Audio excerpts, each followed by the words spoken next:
ಶಿವಣ್ಣ ಇರ್ಬೋದು, ಪುನೀತ್ ಇರ್ಬೋದು, ರವಿಚಂದ್ರನ್, ಸುದೀಪ್, ಇಂಥವರೆಲ್ಲ ಇದ್ದಾರೆ. ಅವರೆಲ್ಲ ಏನಾಗಬೇಕು?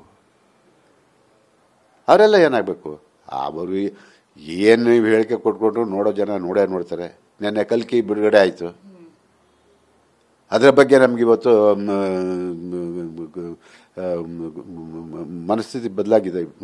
ನಿಜವಾಗಿ ಹೇಳಬೇಕು ಅಂದರೆ ಕಲ್ಕಿ ಇವತ್ತು ಎಷ್ಟು ಚಿತ್ರಮಂದಿರಗಳಲ್ಲಿ ಬಿಡುಗಡೆ ಆಗಿದೆ ಅದೇನಾದ್ರು ಗೊತ್ತಾ ನಿಮಗೆ? ಎಷ್ಟು ಹಣ ಮಾಡ್ತಾ ಇದೆ ಅನ್ನೋದು ಗೊತ್ತಾ? ಈಗ ಒಬ್ಬ ದರ್ಶನ್ ಇಲ್ಲದೆ ಹೋದರೆ ಚಿತ್ರರಂಗ ಸೊರಗ್ತದಲ್ವ? ಇವತ್ತು ನಾವೇನು ಮಾಡ್ತೀವಿ, ಇಂಥದನ್ನೆಲ್ಲ ಕುಚೇಷ್ಟೆ ಮಾಡಿ ಬೇರೆ ಭಾಷೆಯಾಗೆ ಇಲ್ಲಿ ಅವಕಾಶ ಮಾಡಿಕೊಡ್ತೀವಿ. ಬೇರೆ ಭಾಷೆ ಇಲ್ಲಿ ಬೆಳೆಯೋದಕ್ಕೆ ಅವಕಾಶ ಮಾಡಿಕೊಡ್ತೀವಿ. ಯಾವ ಬೇರೆ ಭಾಷೆ ವಿರುದ್ಧವಾಗಿ ನಾವು ಹೋರಾಟ ಮಾಡ್ತಿದ್ವೋ ಆ ಚಿತ್ರಗಳು ಇಷ್ಟೇ ಕಟ್ಪಾಟ್ನಲ್ಲಿ ಬಿಡುಗಡೆ ಆಗಬೇಕು, ಇಷ್ಟೇ ಮಂದಿರದಲ್ಲಿ ಬಿಡುಗಡೆ ಆಗಬೇಕು, ಇದೆಲ್ಲ ಇತ್ತು. ಆದರೆ ಎಲ್ಲ ಕೈ ಬಿಟ್ಟೋಯ್ತು. ಇನ್ನೂ ನಮ್ಮನ್ನು ತುಳಿಯುವಂಥ ಪ್ರಯತ್ನ ಮಾಡ್ತೀರಾ. ಬೇರೆ ಭಾಷೆ ಚಿತ್ರ ಇವತ್ತು ನೆನ್ನೆ ಕಲ್ಕಿ ಬಿಡುಗಡೆ ಆಗಿದೆ. ಕರ್ನಾಟಕದಲ್ಲಿ 4-5 ಭಾಷೆಯಲ್ಲಿ ಬಿಡುಗಡೆ ಆಗಿದೆ. ಇವತ್ತು ಕನ್ನಡ ಚಿತ್ರರಂಗ ಏನಾಗಬೇಕು? ಇಂಥದ್ದನ್ನೆಲ್ಲ ಯಾರೂ ಮಾಡೋಕ್ಕೆ ಹೋಗ್ಬೇಡಿ. ಬರ್ತಾರೆ ಇವತ್ತೆಲ್ಲ, ನಾಳೆ ಒಳ್ಳೆ ನ್ಯಾಯಾಲಯ ಇದೆ, ಅದನ್ನು ನಂಬೋಣ. ನಮಗೂ ಎಲ್ಲ ಆಸೆ ಇದೆ. ಆದಷ್ಟು ಬೇಗ ದರ್ಶನ್ ಹೊರಗಡೆ ಬಂದು ಮತ್ತೆ ಒಬ್ಬ ನಾಯಕನಾಗಿ ಬೆಳೀಲಿ ಅಂತ ಹೇಳಿಬಿಟ್ಟು. ಹಾಗಾಗಿ ದಯವಿಟ್ಟು ಅಭಿಮಾನಿಗಳು, ಬೇರೆ ಅಭಿಮಾನಿಗಳು, ದರ್ಶನ್ ಅಭಿಮಾನಿಗಳು ಇದು ಯಾರು ಬೇರೆ ಬೇರೆಯವರಲ್ಲ, ಎಲ್ಲ ಕರ್ನಾಟಕದವರೇ. ಆದರೆ ನಿಮ್ಮನ್ನ ನಟನ್ನು ನೀವು ಆರಾಧನೆ ಮಾಡಿ. ಆದರೆ ಈ ರೀತಿ ಎಲ್ಲ ಹೇಳೋದು, ಸಂದೇಶ ಕೊಡೋದು ಎಲ್ಲ ತಪ್ಪು. ಆ ಕೆಲಸ ಮಾಡಬೇಡಿ. ಈ ಹಿಂದೆ ಏನು ಈ ಚಿತ್ರರಂಗವನ್ನು ಆಳಿದಾರ ಅಂಥವ್ರೆಲ್ಲನೂ ಒಂದು ಸಲ ನೆನೆಸ್ಕೊಳ್ಳಿ. ನೀವು ಎಂಥವ್ರು ಇದ್ದರು ಅಂತ ಹೇಳ್ಬಿಟ್ಟು ಇವತ್ತು ನಾವು ಎಲ್ಲರೂ ಹೇಳ್ತೀವಲ್ಲ, ಏನು ಹೇಳ್ತೀವಿ ಹೇಳಿ? ನಾವು ಮಯೂರು ನೋಡಿದ್ದೀವ? ಕೃಷ್ಣದೇವರಾಯ ನೋಡಿದ್ದೀವ? ಹಾಂ, ಯಾರು ಈ ರಾಜಮಾರ್ ಯಾರನ್ನಾರು ನೋಡಿದ್ದೀವ? ಇವತ್ತು ಯಾರ ಮುಖಾಂತರ ನಾವು ಅವರೆಲ್ಲನೂ ಕಂಡು ಒಬ್ಬ ಮಯೂರ ಹಿಂಗಿದ್ದ. ರಾಜ್ಕುಮಾರ್ ಅವರು ಅಂಥ ಆದರ್ಶಗಳನ್ನ ಬಿಟ್ಟು ಹೋಗಿದ್ದಾರೆ.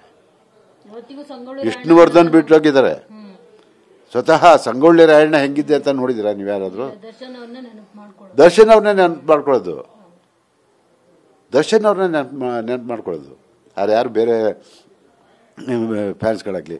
ಇವತ್ತು ನಾವೆಲ್ಲ 100ನೇ ದಿನ ಸಮಾರಂಭ ಆದಾಗ ನಾವೆಲ್ಲ ಹೋಗಿದ್ದು. ನಾನೊಬ್ಬ ರಾಜ್ಕುಮಾರ್ ಅಭಿಮಾನಿಯಾಗಿದ್ದು ನಾನು ಇವತ್ತು ವಿಷ್ಣುವರ್ಧನ್ ವಿರೋಧ ಮಾಡ್ತಿದ್ವು, ಅಂಬರೀಷ್ ವಿರೋಧ ಮಾಡ್ತಿದ್ವಿ ಇಲ್ಲ. ನೋಡಿ, ಆ ಸಮಯದಲ್ಲಿ ಏನೋ ಒಂದು ಕೋಪನೋ ಒಂದು ಇದೇ ಬರ್ಬೋದು, ಅದು ಅಷ್ಟಕ್ಕೆ ಸ್ಥಿಮಿತವಾಗಿರ್ಬೋದು, ಇರಬೇಕು ಹೊರತು ಅದನ್ನು ಎಳ್ಕೊಂಡು ಹೋಗಿ ಅದನ್ನೇನೋ ನೀವು ಸಾಧನೆ ಮಾಡ್ದಂಗೆ ಬೆನ್ನು ತಟ್ಕೊಳ್ಳೋದು ಅದಲ್ಲ. ದರ್ಶನ್ಗೆ ಒಳ್ಳೇದಾಗಬೇಕು ಅಂದರೆ ನೀವೆಲ್ಲರೂ ಗೌರವದಿಂದಿರಿ, ಬರೋವರೆಗೂ ಗೌರವದಿಂದಿರಿ. ಆಮೇಲೆ ನಿಮ್ಮ ಆರಾಧನೆ ಮಾಡಿ, ನಾವೇನು ಬೇಡ ಅನ್ನಲ್ಲ. ಆದರೆ ಇನ್ನೊಬ್ರಿಗೆ ತೊಂದರೆ ಮಾಡಬಾರ್ದು.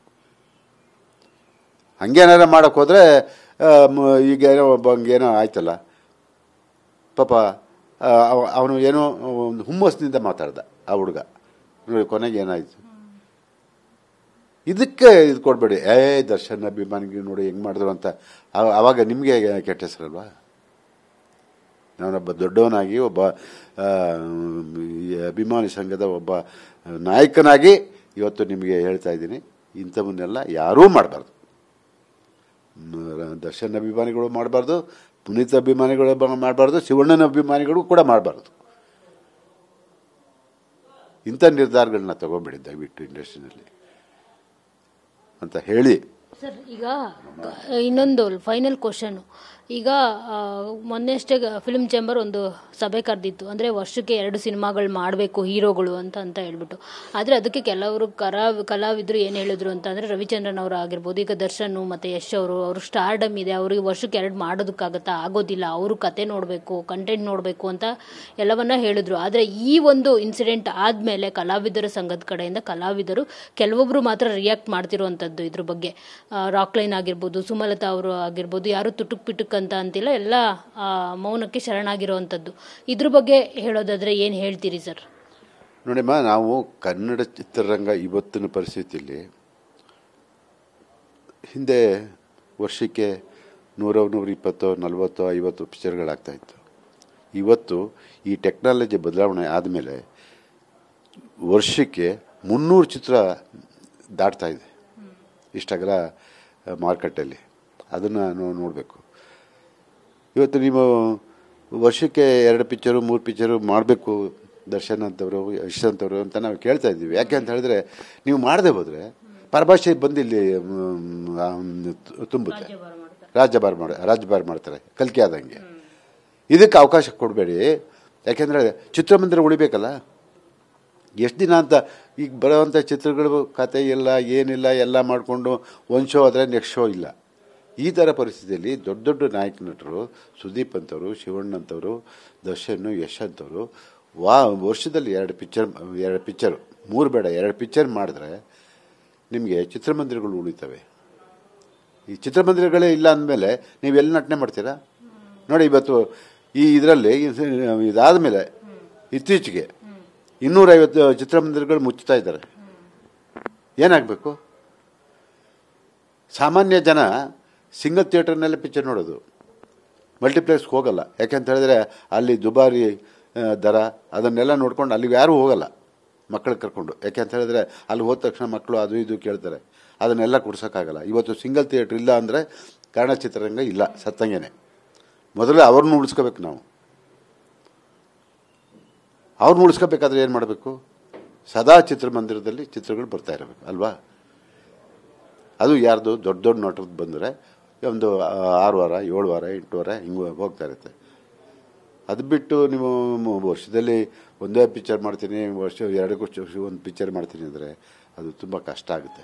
ರಾಜ್ಕುಮಾರ್ 4 ಪಿಕ್ಚರ್ ಮಾಡ್ತಿದ್ರು ವರ್ಷಕ್ಕೆ 4 ಪಿಕ್ಚರ್ ಮಾಡೋವಂಥ ಕಾಲನೂ ಬಂದ್ಬಿಡ್ತು.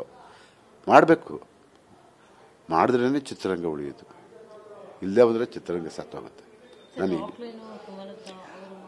ನೋಡಿಮ್ಮ, ನಾನು ಆಗಲೇ ಹೇಳಿದೆ, ಬೇರೆ ಯಾವುದೋ ಒಂದು ವಾಹಿನಿಗೆ ಮೊದಲು ಮುಂದೆ ಬರಬೇಕಾಗಿದ್ದು ಕಲಾವಿದರ ಸಂಘ. ಅಂಬರೀಷ್ ಹೊತ್ತಾಗ ಕ್ಷಣ ಕಲಾವಿದರ ಸಂಘ ಮುಚ್ಚೋಯ್ತಾ? ಇದು ನಮ್ಮನ್ನು ಕಾಡ್ತಾ ಇದೆ. ಅವ್ರಿಗೂ ಎಲ್ಲ ನೋವಿದೆ, ಯಾರಿಗೂ ಏನು ದರ್ಶನ ಮೇಲೆ ಪ್ರೀತಿ ಇಲ್ಲ ಅಂತ ಅಲ್ಲ. ಆದರೆ ಅದನ್ನು ಬಹಿರಂಗವಾಗಿ ಎಲ್ಲೋ ಒಂದು ಕಡೆ ಹೇಳ್ಕೊಳ್ಳೋಕ್ಕೆ ಮುಜುಗರ ಪಡ್ತಾವ್ರೆ. ಕಲಾವಿದರ ಸಂಘ ಈ ವಿಚಾರದಲ್ಲಿ ಎಲ್ಲರನ್ನೂ ಸೇರಿಸ್ಕೊಂಡು, ಅವರೊಬ್ಬರೇ ಕಲಾವಿದರ ಸಂಘ ಅಲ್ಲ, ಇಡೀ ಚಿತ್ರರಂಗ ಸೇರಿಸ್ಕೊಂಡು, ನಿರ್ಮಾಪಕರು ನಿರ್ದೇಶಕರು ಎಲ್ಲರನ್ನೂ ಸೇರಿಸ್ಕೊಂಡು ಇದಕ್ಕೇನೋ ಒಂದು ಏನು ಹೇಳ್ತೀವಿ ರಾಜಸೂತ್ರ ಮತ್ತೊಂದು ಏನೋ ಮಾಡ್ಬೋದಾಗಿತ್ತು. ಯಾಕೆ ಮುಂದೆ ಬರ್ತಾ ಇಲ್ಲ ಅಂತ ಗೊತ್ತಿಲ್ಲ. ಯಾಕೆಂತ ಹೇಳಿದ್ರೆ ಈಗ ಅಧ್ಯಕ್ಷ ಯಾರೂ ಇಲ್ಲ ಅಲ್ಲಿ, ಅಂಬರೀಷ್ ಇಲ್ಲ. ಎಲ್ಲ ನೋಡ್ಕೊಳ್ಳೋದು ಇವಾಗ ರಾಕ್ಲೈನವರು, ವೆಂಕಟೇಶ್ ಅವರು. ರಾಕ್ಲೈನವರು ಇಷ್ಟು ಬೇಗ ಬರಬೇಕಾಗಿತ್ತು, ಸಮಸ್ಯೆ ಬಗೆಹರಿತಿತ್ತು. ಅದಕ್ಕೂ ಅವರು ಬಹಿರಂಗ ಬಂದಿಲ್ಲ. ನೋಡೋಣ ಮುಂದಿನ ದಿನಗಳೆಲ್ಲ ಬಂದರೆ ಒಳ್ಳೆಯದು. ಚಿತ್ರರಂಗಕ್ಕೆ ಎಲ್ಲ ಸೇರಿದ್ರೆ ಒಳ್ಳೆಯದಾಗುತ್ತೆ. ಯಾರನ್ನೂ ನಾನು ದೂಷಣೆ ಮಾಡ್ತಾಯಿಲ್ಲ. ನಾವೆಲ್ಲರೂ ಸೇರಿ ಈ ಚಿತ್ರರಂಗವನ್ನು ಬೆಳೆಸೋವಂಥ ಕೆಲಸ ಮಾಡೋಣ. ಇಂಥ ಘಟನೆ ಆಗದೇ ಇರೋಂಗೆ ಮುಂದಿನ ದಿನಗಳಲ್ಲಿ ನೋಡ್ಕೊಳ್ಳೋಣ. ಅದಕ್ಕೊಂದು ಸಭೆನೋ ಒಂದು ಇದನ್ನು ಮಾಡಿ ನಾವು ಕೆಲವರಿಗೆಲ್ಲ ತಿಳಿ ಹೇಳಬೇಕಾಗುತ್ತೆ.